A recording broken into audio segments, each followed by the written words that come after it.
Ugh, relationships. When you love someone, you will go through the good and the bad with them. If I'm going to date you and I see you flirting with someone else, I will hurt you. As we continue the month of love and romance, let's talk about another couple myth story. Hey there, my name is Awesome Fire and welcome back to my channel. This is where I tell you everything I've learned about a subject that I researched after watching anime, TV shows, movies, or playing video games, and think to myself, is that story based on something else? What did the creator take as inspiration from ancient myths or historical figures? Would I actually hurt my love if they're flirting with someone else? Yes, we are returning back to Fate Grand Order. Why not? It's an interesting game. You're learning about mythology and historical figures. It has an interesting story plot, and you can also gamble to try and get your favorite servant you want. Cause you either like them as a waifu or husbando, or you're just a whale. We're going to look at 2 lovebird servants whom I still have to get. Why must the world be so cruel? Why? Ladies and gents, I present you the not so but maybe love story of Artemis and Orion. Artemis, goddess of the hunt, wilderness, wild animals, the moon, chastity, and protector of women and the young, one of the 12 Olympian gods. Her name either means bear from Greek origin, or great, excellent, or holy from Persian origin. Some Greek and modern writers believe her name means safe, unharmed, uninjured, and pure. She is the daughter of Zeus, god of thunder, and Leto, a titan. Like always, there is various versions regarding Artemis's birth as another of Zeus' infidelities. Once Hera, goddess of woman, marriage, family, and childbirth, found out she had forbidden Leto from giving birth on mainland or on an island. Hera even went the lengths and prohibited her daughter, Aleia, goddess of childbirth, for helping Leto with the delivery. There's various locations where Artemis and her twin brother Apollo, god of archery, music and dance, truth and prophecy, healing and disease, and son of light were born, but majority say on an island called Delos in Greece. Some versions say that Leto gave birth by clinging or balancing on a olive branch. How the fuck is that possible? Major props to Leto. Artemis was born first, and quite literally, was full grown days after. But because, Hera prohibited her daughter, Aleia, from helping Leto with the delivery, well, that delayed the birth of Apollo. That's where Artemis helped her mother Leto with Apollo's delivery. Growing up, she asked her father Zeus for a few things. For her to always remain a virgin, have a short knee-length tunic for her ability to hunt, have 60 daughters of Okeanos, 20 Amnesites nymphs as handmaidens to watch her hunting dogs, rule all the mountains, and the ability to help women with childbirth. Well, she for sure helped Apollo's delivery, so I guess that marks out. Artemis was depicted young, beautiful, and vigorous.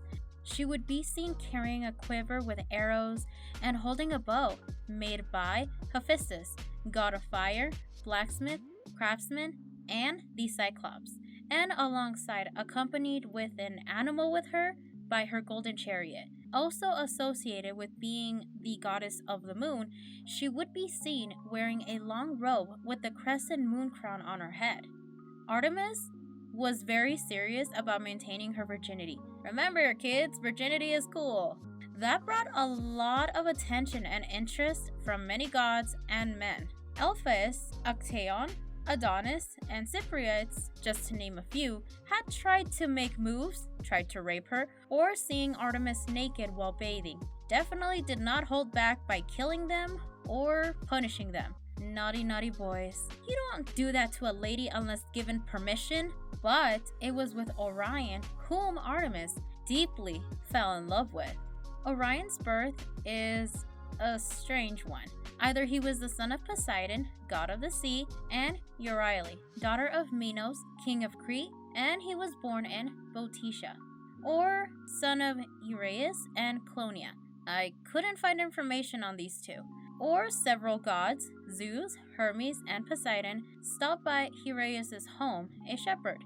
Uraeus didn't know the men were gods, but he ended up telling them how he really wanted to have a child. So the gods granted his wish, where they pissed on a bull's hide, and then 9 months later, dun dun, Orion was born. Some versions where Uraeus is not in the story, but that Zeus, Hermes, and Poseidon just randomly pissed on a bull's hide. Like, bros, that's gross. Moving on, Orion was a strong, giant huntsman and was said to be so handsome and very troublesome.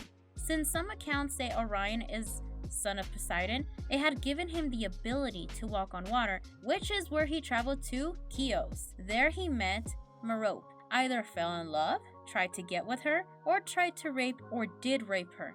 This happens a lot in Greek mythology.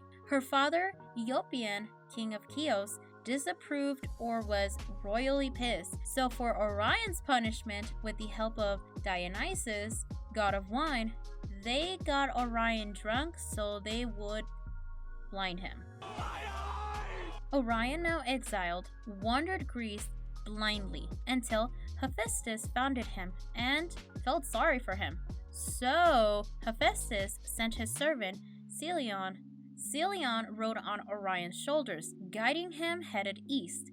Orion got his vision restored by the healing rays of Helios, god of the sun. Orion then travels to the island of Crete, where he meets Artemis, and they become hunting buddies, and eventually fall in love.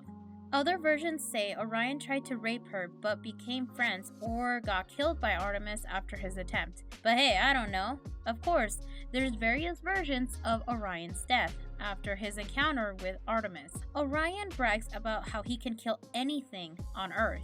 This angered Gaia, goddess of Earth. She saw all living things, everything, as her children. What does she do when she is on Mama Bear mode? Protect her children, of course. Gaia then sent a giant scorpion which Artemis and Orion have to fight together. Orion sadly dies, and Artemis requested her father Zeus to place him as a constellation known as Orion. Gaia also placed the scorpion as the constellation Scorpius next to Orion. Love story number 2. Gods couldn't be with mortals. Artemis was aware, but she didn't care. Her twin brother Apollo saw the romance growing between Orion and Artemis, and somehow was jealous? Either Apollo planned to get rid of Orion, or he told his father Zeus about this, and Zeus decided to do something about it to get rid of the unlawful love affair. A scorpion was sent to kill Orion while he was sleeping. Orion woke during the attack, trying to fight back, but the scorpion landed a deadly sting and Orion died. Artemis, sad and angry, threw the scorpion into the sky, transforming into the constellation Scorpius, and placed Orion in the sky as well, becoming his own constellation. There's another version on how Apollo was behind Orion's death. One day, Orion went swimming. Apollo challenged Artemis with her archery skills as a bet. She can't hit far off to sea or hitting a rock. Artemis accepted the bet. Typical sibling fun, right? Wrong. Artemis, wanting to prove Apollo wrong, shot her arrow at a perfect aim and pointing to her beloved's head. Wondering what she shot, she gets closer and sees she has killed her lover. Awkward. Heartbroken and full of guilt, Artemis took Orion's body to Mount Olympus and placed his body in the sky as again the constellation. So how close is the love of Artemis and Orion in fate to the real Artemis and Orion? Artemis, she is first introduced in the event Do Moon Goddess's Dream of Dango, but I never played that because I wasn't around at the time. So let's go to the Singularity Okeanos, where I did see her. We see that Fate Artemis here is still a virgin goddess, but really is just a hopeless romantic. She has no interest in other males, but loves to talk and discuss about love with anyone, not really caring if they are hetero or homosexual, but really loves to show her love and admiration for Fate Orion. Speaking of which, the servant that is summoned is not Fate Artemis, but instead it's Fate Orion.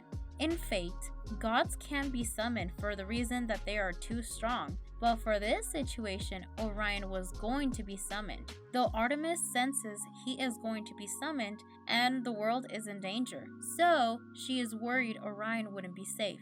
Artemis steps into the summoning process, lowers down her divinity to a lower level. After the summoning, both are summoned together, but it's Orion who is the servant, but it's Artemis in his place.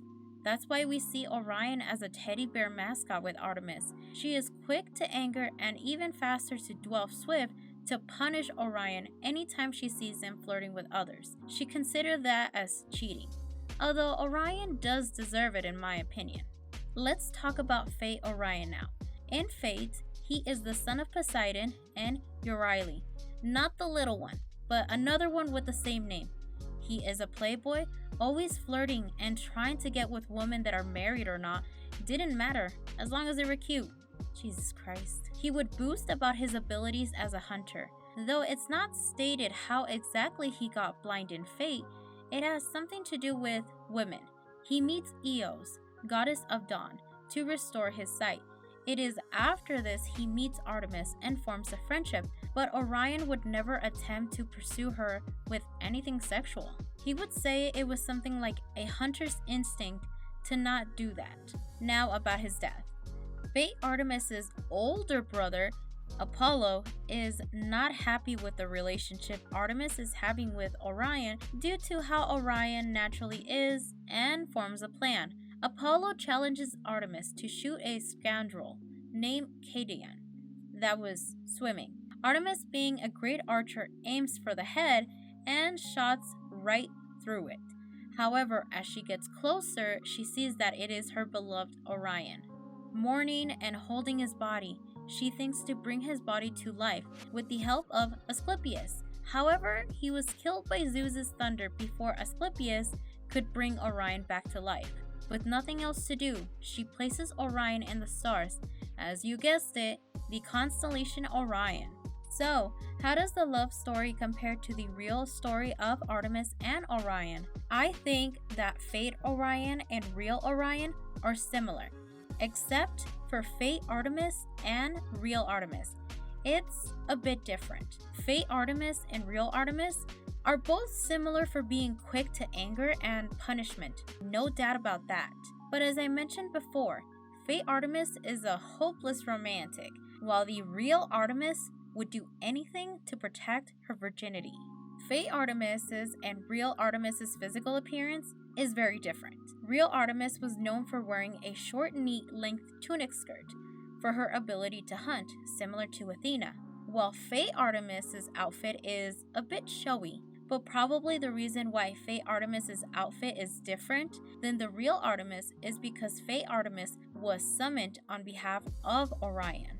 Fate Orion and real Orion is spot on with his personality, being an arrogant huntsman who can do it all and constantly chasing after women. Fate Orion and real Orion's physical appearance is similar, but I do think he would have been much taller since he is a giant, but he does look buff. However, as far as their servant class for Fate Orion and Artemis, being an archer is accurate, obviously because real Artemis and Orion were both hunters, known for their archery skills. Now, considering their love story, on accounts, either real Artemis and Orion did fall in love, or they were just good friends. Fate Artemis and Orion, Artemis is the only one in love, but Orion still cares for Artemis, maybe a bit of love. Hard to say, he is always trying to ghost her. Makes sense, half of the reasons he dies is just because he had some sort of relation to Artemis. Let's also mention that just like how in today's fandoms people can go crazy with their ships, all because the pair look good together or just cuz. Yes, Orion and Artemis were good friends, but what if they were more than that? I'm on the side of what if they were more. Let me know in the comments below your thoughts and who are your favorite couple servants in FGO. If you like this video and my content, Please don't forget to like and subscribe. I hope you guys enjoyed it. Until next time, remember, I am Awesome Fire. I'm out like a candle. I'll see you guys next time. Bye!